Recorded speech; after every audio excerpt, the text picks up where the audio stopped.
Hello friends, this is Abhishek Narayan John. Welcome to all Narayan institute. My friends, आज की जो हमारी क्लास है कंपेरेटिव बेस्ड है एक्टिव से पैसिव वॉइस चेंजिंग के ऊपर, ठीक है। बट फ्रेंड्स, इसके पहले वाली क्लासेस में हम लोगों ने टेंसेज को एक्टिव से पैसिव में कैसे चेंज करें, साथ ही साथ मॉडल के सेंटेंसेस को एक्टिव से पैसिव में कैसे चेंज करें, ठीक है। यानी इसके पहले हमारे 9 क्लास हो चुके हैं, यानी 9 लेक्चर कंप्लीट हो चुके हैं और ये हमारा आज का 10वां यानी 10th लेक्चर है, ठीक है। इसमें हम रूल नंबर सेकंड को समझने वाले हैं, जो कि हमारे स्पेशल यूजेस के हैं, राइट।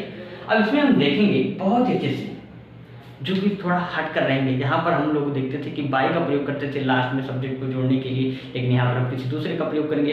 तो बहुत ही ध्यान से वीडियो को देखिए ताकि आप लोग अच्छे से समझ सकें। और हाँ, एक बात याद रखिएगा कि इस प्रकार के सेंटेंसेस आपको बोर्ड एग्जाम में बहुत ही ज़्यादा आते हैं, ठीक है। अधिकतर यही सेंटेंस आते हैं क्योंकि कंफ्यूजिंग वर्ड्स होते हैं, इसलिए बोर्ड एग्जाम में कंफ्यूज करने के लिए आपको दे दिया जाता है। तो बहुत ही ध्यान से समझने का प्रयास करिए और पूरे वीडियो को इन तक और ध्यान से देखें।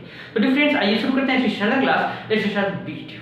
बट फ्रेंड्स, आइए समझते हैं अपने रूल नंबर सेकंड को। देखिए हमारा रूल नंबर सेकंड कहता क्या है। यहाँ पर देखिए rule number second, surprised, astonished, disappointed, distressed, displeased या अलार्म्ड के बाद पैसिव वॉइस में ऐड का प्रयोग होता है। यहाँ पर समझते हैं सेंटेंसेस को। देखिए हमारा फर्स्ट सेंटेंस है योर इंटेलिजेंस सरप्राइज्ड मी। तो पहले तो इनके मीनिंग को समझ लेते हैं। सरप्राइज्ड मतलब होता है भैया, यहाँ पर देखिए आश्चर्य, चकित करना, राइट। एस्टोनिश्ड का मतलब होता है चौंका देना। डिसअपॉइंटेड का मतलब होता है निराश, ठीक, निराश होना। डिस्ट्रेस्ड का मतलब होता है व्यथित होना। और डिस्प्लीज्ड का मतलब होता है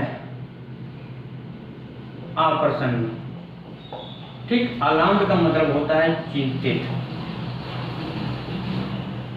क्लियर। फर्स्ट सेंटेंस है योर इंटेलिजेंस सरप्राइज्ड मी, यानी तुम्हारी बुद्धिमत्ता ने मुझे आश्चर्यचकित कर दिया।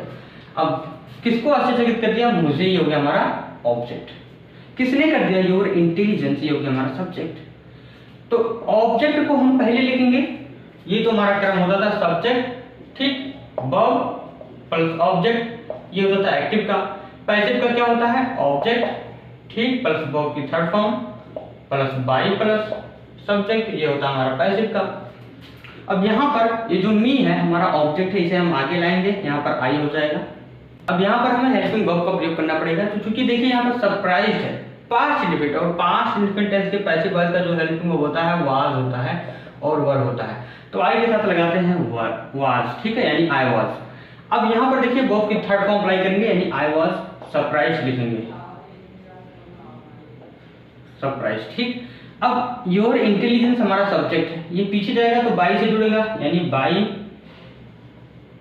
योर इंटेलिजेंस, ठीक, इंटेलिजेंस, यानी आई वाज सरप्राइज्ड, मैं आश्चर्यचकित हो गया बाई योर इंटेलिजेंस, आपके बुद्धिमत्ता के पर। ऐसा करेंगे तो सेंटेंस हमारा कंप्लीटली रॉन्ग होगा। ध्यान से समझिएगा, मैंने यहाँ ऊपर ही लिखा है कि surprised, astonished, disappointed, distressed, displeased या अलार्म्ड के बाद पैसिव वॉइस में किसका प्रयोग होता है? ऐड का प्रयोग होता है, ठीक है। तो यहाँ पर देखिए सरप्राइज के बाद हमने किसका प्रयोग किया है? बाई का प्रयोग किया है। तो बाई यहाँ पर गलत हुआ ना, तो यहाँ पर हम लगाएंगे ऐड। ध्यान रखिएगा, स्टूडेंट्स यही गलतियां करते हैं। इन वर्ड्स को आप लोग याद कर लीजिए, जो वर्ड्स यहाँ पर लिखे गए हैं, इसके बाद हमेशा ऐड का प्रयोग होगा, बाई का प्रयोग नहीं होगा। इसी तरह देखते हैं अपने सेकंड सेंटेंस को, यानी हिज सक्सेस एस्टोनिश्ड अस। ये हमारा पास्ट इंडेफिनिट का सेंटेंस है, ठीक है। अब अस यानी हिज सक्सेस, उसकी सफलता, एस्टोनिश्ड अस, उसकी सफलता ने हमें चौंका दिया। किसने चौंका दिया? उसकी सफलता ने, हो गया हमारा सब्जेक्ट। किसे चौंका दिया? हमें, हो गया हमारा ऑब्जेक्ट। ये अस है हमारा ऑब्जेक्ट है, आगे लाएंगे तो हमारा बी में कन्वर्ट हो गया, ठीक है। बी के साथ हम लगाएंगे वर, क्योंकि हमारा पास्ट इंडेफिनिट है और पास्ट इंडेफिनिट टेंस का हेल्पिंग वाज और वर होता है, राइट, यानी बी वन।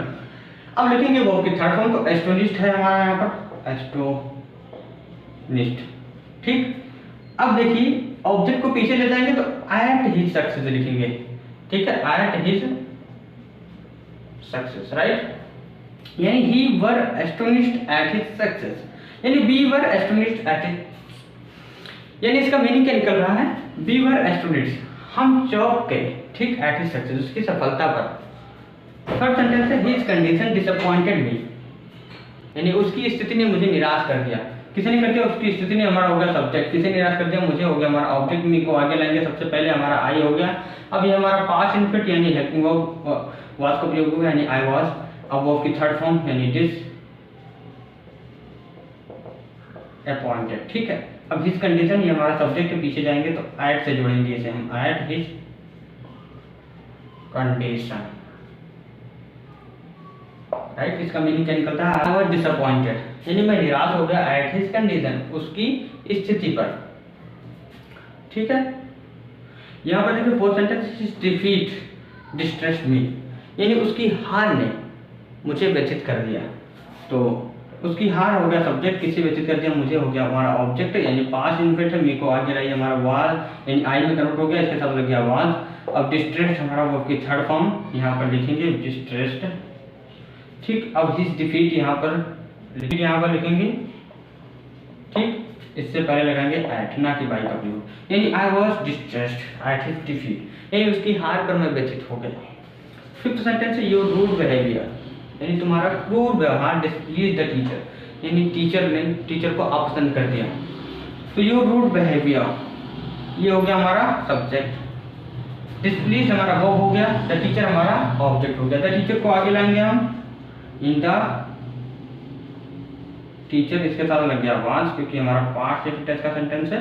फिर डिस्प्लीज यहाँ पर लिखेंगे वर्ब की थर्ड फॉर्म, ठीक। अब at your rude behaviour, at your rude behaviour, right. Meaning क्या निकल रहा है, द टीचर वाज डिस्प्लेस, यानी अध्यापक अप्रसन्न हो गए एट योर रूड बिहेवियर, ठीक, तुम्हारे क्रूर व्यवहार को। सिक्स्थ सेंटेंस है this news alarmed his father, alarm का मतलब होता है यहाँ पर देखिए चिंतित कर देना, ठीक है, यानी दिस न्यूज, इस खबर ने चिंतित कर दिया हिज फादर, उसके पिता को। पास्ट इनफिनिट यानी हिज फादर क्या हो गया ऑब्जेक्ट, दिस न्यूज सब्जेक्ट हो गया हमारा, हिज फादर आगे आ गया, यहाँ पर वाज लग गया। यहाँ पर देखिए अलार्म लिखेंगे हम,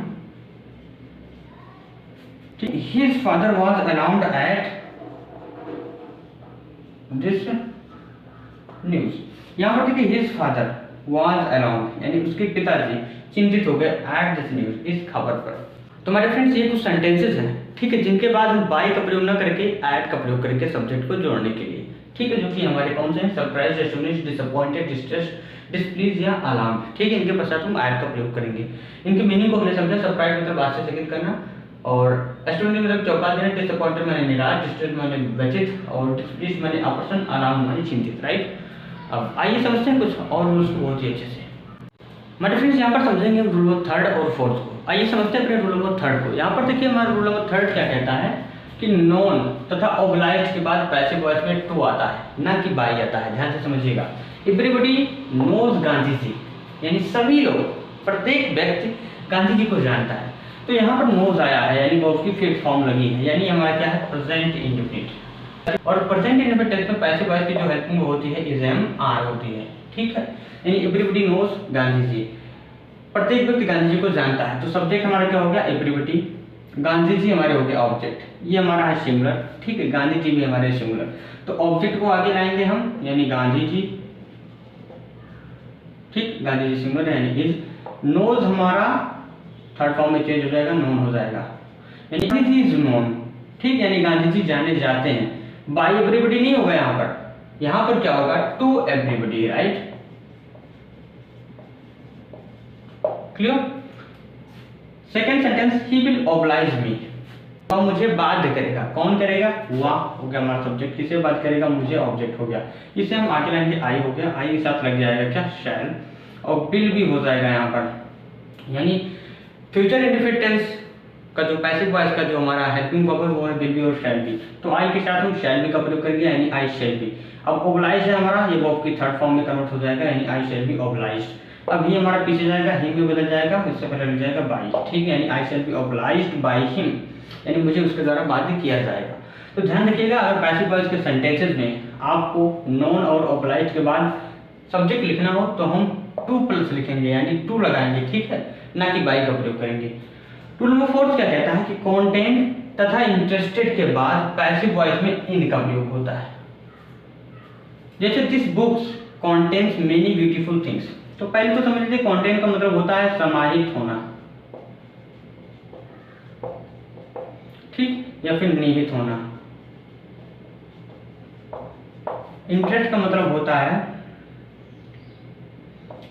दिलचस्प, ठीक है, दिलचस्प होना या रुचि होना। अब यहाँ पर देखिए, this box contains many beautiful things, यानी यह बक्सा, ठीक, अपने अंदर समाहित किए हुए बहुत सी सुंदर चीजों को।